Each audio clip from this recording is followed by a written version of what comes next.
BJP party ఏమో ఏదైతే పరిష్కారం చేయాలో, ఏదైతే గవర్నర్ దగ్గర బిల్లు పాస్ చేయాలనో, ఆర్డినెన్స్ పాస్ చేయాలనో, ఏదైతే రాష్ట్రపతి దగ్గర బిల్లు పాస్ చేయాలనో ఆ పని చేయకుండా ప్రజాస్వామ్యాన్ని అపహాస్యం చేసేటట్టుగా నిన్న ఈటెల రాజేందర్ గారు కూర్చొని ఏం మాట్లాడతారు? మీరు ఎన్నికలకు పోకండి, డబ్బులు ఖర్చు పెట్టుకోకండి, ఎన్నికల రిజల్ట్స్ వస్తే కూడా మేము క్యాన్సిల్ చేపిస్తామని చెప్తాడు. ఈటెల రాజేందర్ బీజేపీ పార్టీ ఏమన్నా కోట అండి? జడ్జిల వీళ్ళేమన్నా? అంటే వీళ్ళ ఉద్దేశం ఏంది? మంచి ఉద్దేశం అయితే కాదన్న విషయం ప్రజలకు అర్థమవుతుంది. ఇవాళ ఎన్నికలు జరిగితేనట వీళ్ళు పోయి కోట్ల క్యాన్సిల్ చేపిస్తారట. అసలు బిల్లు ఇవ్వాల్సిందే మీరు కదా, రిజర్వేషన్ ఇవ్వాల్సిందే మీది కదా. ఎంత ద్రోహపూరితమైన మాటలు మాట్లాడుతున్నారు, ఎంత మోసపూరితమైన మాటలు మాట్లాడుతున్నారు. ఇవాళ ఈటెల రాజేంద్ర అన్న గారిని భారతీయ జనతా పార్టీ నేను డైరెక్ట్గా ఒకటి అడుగుతా ఉన్నా, ఇదేనా మీ పార్టీ వైఖరి? ఇదేనా బీసీల పట్ల మీకున్న చిత్తశుద్ధి? ఇది మీ అఫీషియల్ స్టాండా? మీ అధ్యక్షుడు చెప్పిండా?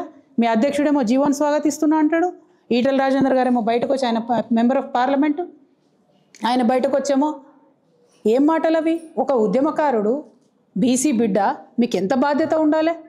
ఎట్లా మాట్లాడతారు మీరు అట్లా? ఈటెల రాజేంద్ర అన్న గారు తక్షణమే క్లారిఫికేషన్ ఇవ్వాలి.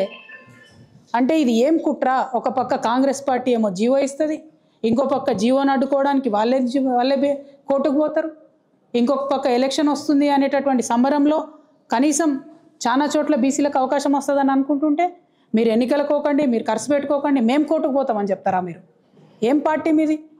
మీరు కేంద్ర ప్రభుత్వంలో పరిపాలన ఉన్నారు, ఎట్లా మాట్లాడతారు? కోర్టులకు, జడ్జిలకు మీరు ఎట్లా ఇస్తారు ఆర్డరు? ముందే మీరు ఎట్లా చెప్తారు ఈ విషయం? ఈ మోసాన్ని దయచేసి తెలంగాణ బీసీ బిడ్డలు గుర్తించాలని నేను కోరుతా ఉన్నాను. ఇది చాలా దారుణం. బీజేపీ పార్టీలో ఇంకెవరన్నా మాట్లాడితే అర్థం చేసుకోవచ్చు. ఈటెల రాజేంద్ర అన్న ఒక ఉద్యమాల నుంచి వచ్చిన బిడ్డ, ఆయన ఎట్లా మాట్లాడతాడు ఇట్లా? You are an MP in a ruling party. How can you dictate what the court is going to say? How can you say we will go to the court after elections and elections will be cancelled just like Maharashtra? So did you influence Maharashtra decision also? What are you saying, Mr. Etal Rajendra Garu? I am questioning you today. You are a member of parliament. Is this a joke? The fight that we are doing on the street for the OBC community of Telangana, does this look like a joke to you? Is this a joke for BJP party? స్పష్టంగా జవాబు ఇవ్వాలి, ఈరోజు answer చేయాలి. మోసం చేసి కాలమెల్ల తీస్తామంటే కాదు. అరే మాట్లాడడానికన్నా నియత ఉండాలి కదన్నా. గవర్నర్ దగ్గర పెండింగ్ ఉంది ఆర్డినెన్స్, మాట్లాడరాదా మీకు? ఇక్కడ ఉన్న 8 మంది పార్లమెంట్ మెంబర్లు పోయి కాలు పట్టుకోండి మీ మోడీ గారి, అన్న మా తెలంగాణ వాళ్ళకు రిజర్వేషన్ కావాలి ఇవ్వండి అని అడగండి. అది అడగ చేత కాదు, ఉల్టా ఏమంటారు? ఎలక్షన్లకు పోకండి అంటే ఇప్పుడు బీసీ బిడ్డలు ఎంత కన్ఫ్యూజన్లు ఉండాలి? పోవద్దా? పైసలు పెట్టుకోవద్దా? గెలవద్దా? బీసీలకు ఏం రావద్దా? ఇదేనా బీజేపీ వైఖరి? ఎంత అన్యాయం ఇది! ఇవాళ భారతీయ జనతా పార్టీ మీద అత్యధికంగా బాధ్యత ఉన్నది. మీరు బీసీ బిల్లు పాస్ చేస్తారా చేయరా? ఎస్ నో చెప్పండి అంతే. ఈటెల రాజేంద్ర గారు బీసీలకు తక్షణమే క్షమాపణ చెప్పాలి. అది చాలా దారుణం. ఒక బీసీ బిడ్డగా, ఒక ఉద్యమ బిడ్డగా మీరు బీసీల పక్షాన నిలబడాలి.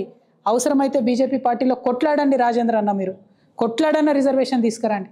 అంతేగాని మీరు బీసీలనే కన్ఫ్యూజ్ చేసేటట్టు పోటీయే చేయకండి, డబ్బులు వేస్ట్ చేసుకోకండి అంటే ఇది కరెక్ట్ కాదు. ఒక ఎంపీగా ఉన్నారు, మీరు గెలిచిండ్రు, మీరు ఒక ఫైటర్, అనేకమైన విషయాలకు మీరు అగెన్స్ట్గా నిలబడి కొట్లాడినరు.